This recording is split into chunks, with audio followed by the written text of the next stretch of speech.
Hi everyone, I'm Chenzhao and I'm glad to be here today. We're covering four topics during these executive planning days.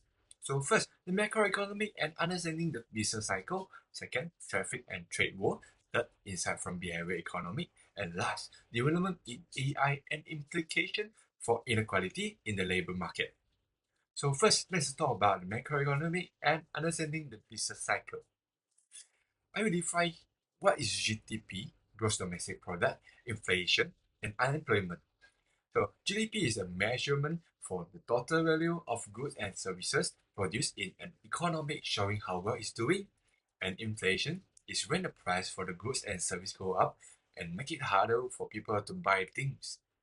Unemployment is when a lot of people are looking for a job but can't find.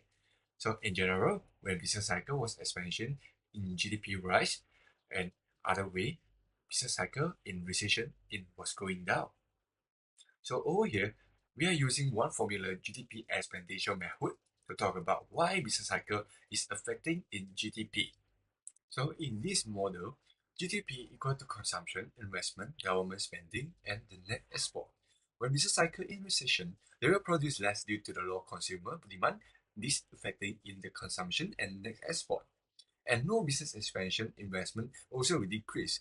Low sales mean low profit. So company lay off the workers affect in the unemployment. When during an expansion phase, economic activity rise will gonna to affect in opposite way that recession. Increase in GDP, economic output grows as business produce more goods and services. Higher consumer demand drivers, business investment and innovation. More produce also will lower unemployment. When business development will be need more manpower. When inflation pressure, when demand for goods and services increase, price tend to go up, causing inflation. Central bank might raise interest rate to keep the inflation under control. A recession is a major part of business cycle and handling it well is super important for getting the economy back on track. We understanding general economic condition and that specific phase of the business cycle is crucial for an organization's success and resilience. Here's why it relevant. So first, understanding the business environment that is operating in. Second, demand forecasting to find out what step of business cycle that organize it in. Third, strategic planning for future. And lastly, decision making that regards in resource allocation. Let's continue to the topic 2, tariff and trade war. The background over here is the election of President Trump in the United States. It's going to imposition a new tax on the export from Singapore to US, a new tariff, and we will talk about how it affects between nations. In graph 1, we use ADAS model to explain it. We notice that after the new tariff went into the demand supply was shift to the left, demand is fall in US market. AD drop equal to revenue equal to consumption plus investment plus government spending plus export and import before. So initially, the macroeconomy of Singapore is at point A where output is at Y star, while the price level is at P1 due to the imposition of tariff.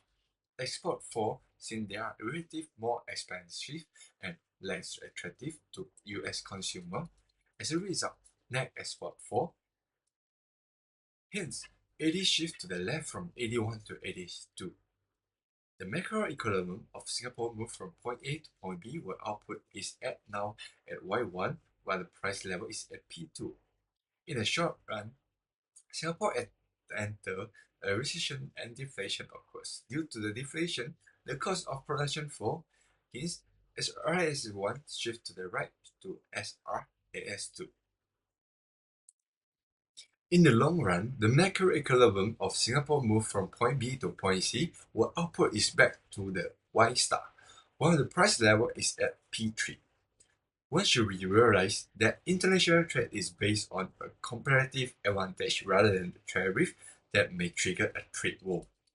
Because of tariff will impact trade between nations. For example, there will be increase in price of important goods, reduce import volume, potential benefit for domestic industry, and reduce the consumer choice and purchasing power. Let's continue to the topic 3 insight from behavior economic. Discuss how I could use behavior economic to understand why people choose unhealthy food and explaining behavior economic different from more traditional economic assumption. In personal choice are driven by their self-interest and are willing to change their truth and belief based on new information.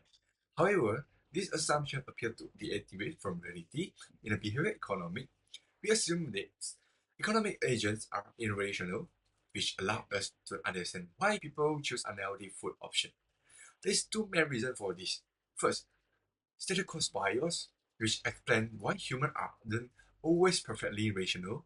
Decision makers tend to stick with their current choice, even if perfectly rational, even if a better option exists.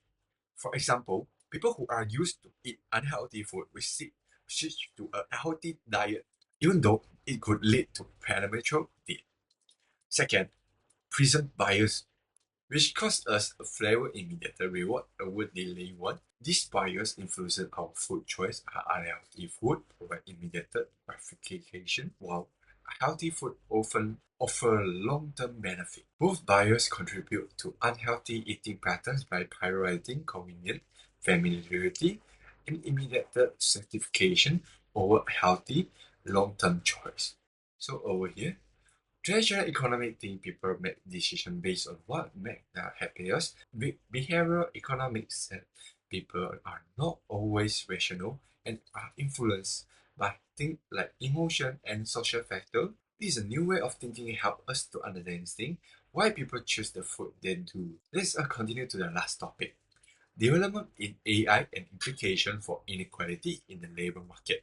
I will discuss about how generative AI affect inequality in the labor market in two different scenarios. So first, will generative AI reduce inequality? We have a two group of workers, high skilled worker and low skilled worker.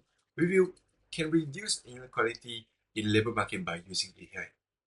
This is will increase productivity and help everyone thrive. Let's look at the graph scenario 1. Over here, we notice that the demand was shifted to right side. In second scenario, increase in the quantity. Generative AI increase inequality. High skilled worker leave, low skilled worker fight. Demand side to buy side. Low skilled worker can't adopt AI to increase their productivity. And high skilled worker can adopt AI to bring up their productivity and also their quality. Let's see the graph 2. In the diagram 4a, labor market for low skilled worker demand was shift to the left, decrease of the quantity. Also, the original point was lower than diagram 4b. In diagram 4b, in the demand, curve shift to the right, increase of quantities. Inequality rise since the gap between W2 and W4 is greater than the gap between W1 and W3. I will expect in next 5 years what will happen in this workforce. There will be a gap in between high skilled worker and low skilled worker. Company will prioritizing hiring workers that can integrate in AI tools into their strategy workflow, leading to a superstar effect where the top talent earn premium salary. Conversely, workers replaced by AI.